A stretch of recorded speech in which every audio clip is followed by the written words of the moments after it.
غریب کی زمین اگر ہے نا، بغل میں امیر ہے تو 2-3 بالش اڑ جاتا ہے، اور کوشش یہ ہوتی ہے کہ یہ اس کے پاس اگر اتنی زمین ہے تو کسی طرح ہڑکا کے دبا کے اسے نیچا کر کے دباؤ ڈال کر اس سے ہم زمین لے لیں۔ اجرت دینے میں تاخیر کرنا اور امانت میں خیانت کرنا، یہ سارے کبیرہ گناہ ہیں۔ اس کے علاوہ بھی 700 تک بعض نے گنوایا۔ اللہ تعالی ہم سبوں کو کبیرہ گناہوں سے محفوظ فرمائے۔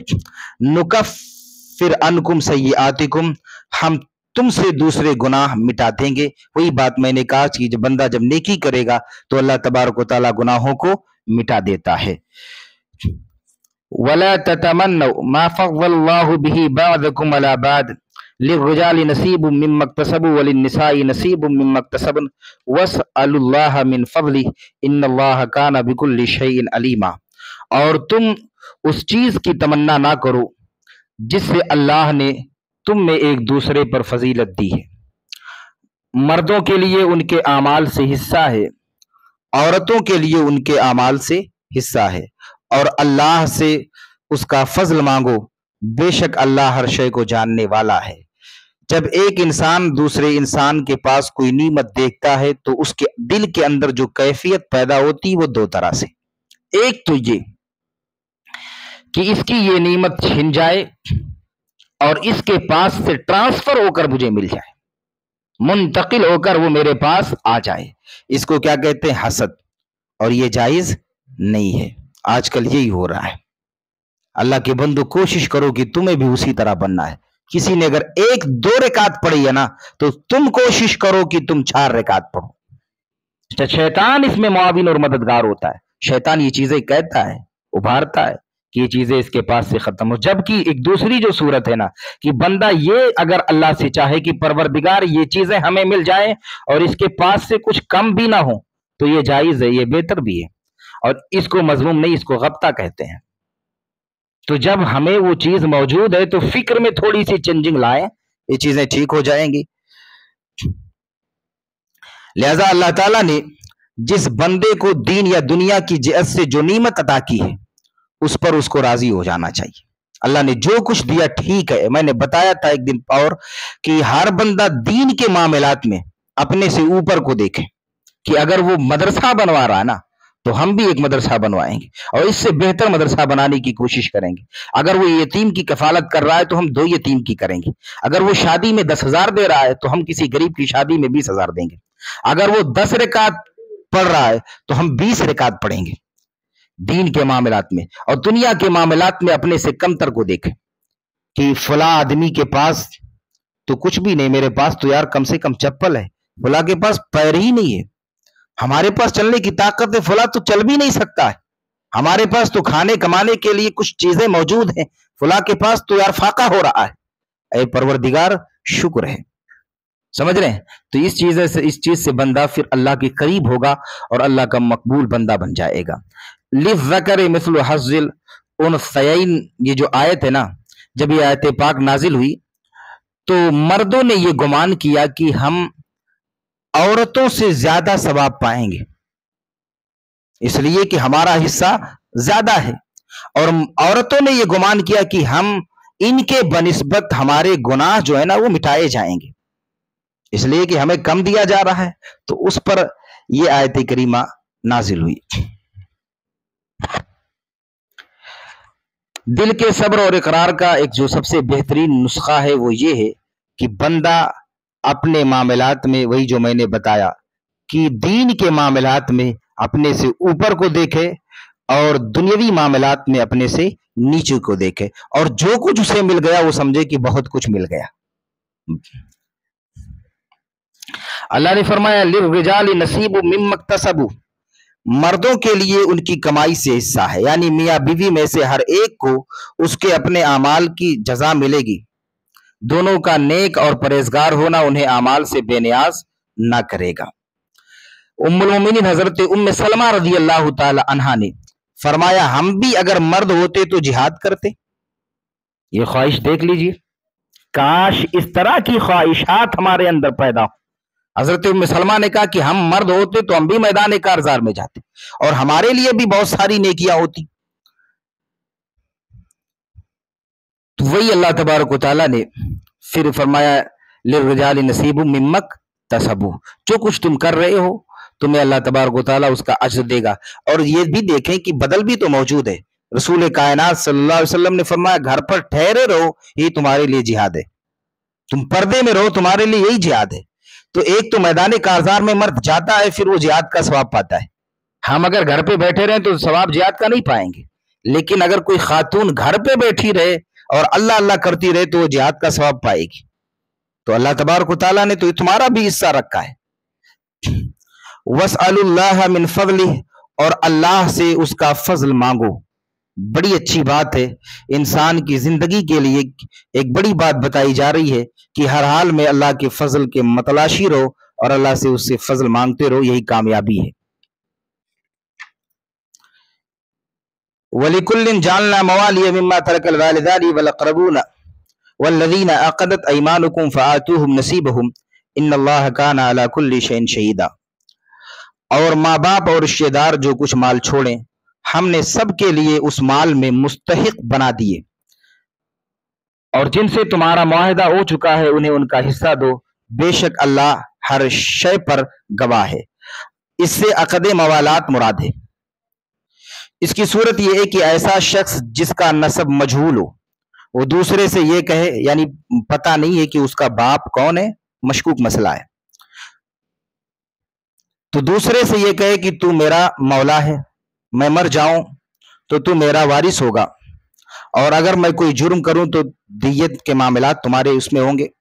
دوسرا کہ میں نے قبول کر لیا تو پھر اب وہ اگر مر جائے گا تو اس کے ترکے میں اس کو حصہ ملے گا۔ یہ قرآن پاک کی آیت بتا رہی ہے۔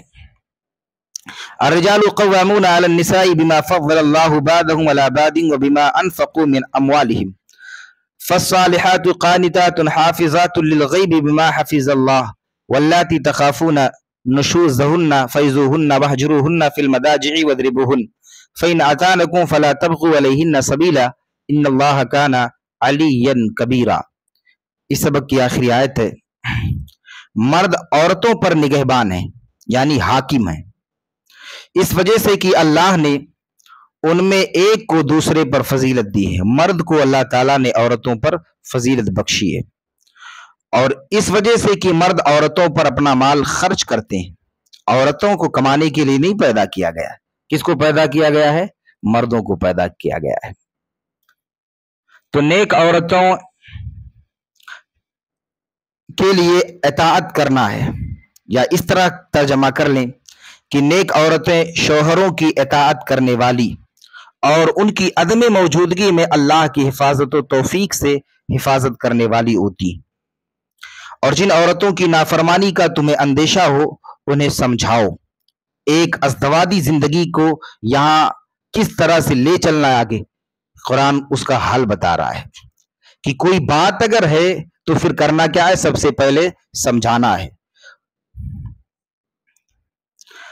اور نہ سمجھنے کی صورت میں ان سے اپنے بستر الگ کر لو، علیحدگی کر لو، بستر الگ کر لو، کسی دوسرے روم میں چلے جاؤ۔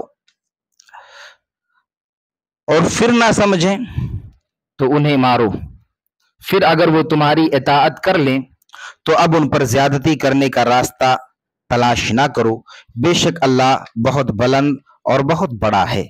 اس آیت پاک میں اللہ نے فرمایا کہ مرد حاکم ہے عورتوں پر، عورت محکوم ہے۔ اب عورتوں کو چاہیے کہ وہ مردوں کے اوپر جانے کی کوشش نہ کریں، اور اگر کوشش کریں گی تو پھر بہت ساری چیزیں ہیں جن کا مقابلہ نہیں کر سکتی۔ نان و نفقہ، تمام چیزیں، پیسہ کمانا، ساری چیزیں کس کے لیے؟ مرد کے لیے۔ کوئی عورت اگر کمانے بھی لگے پھر بھی وہ شوہر سے بڑی نہیں ہو سکتی ہے۔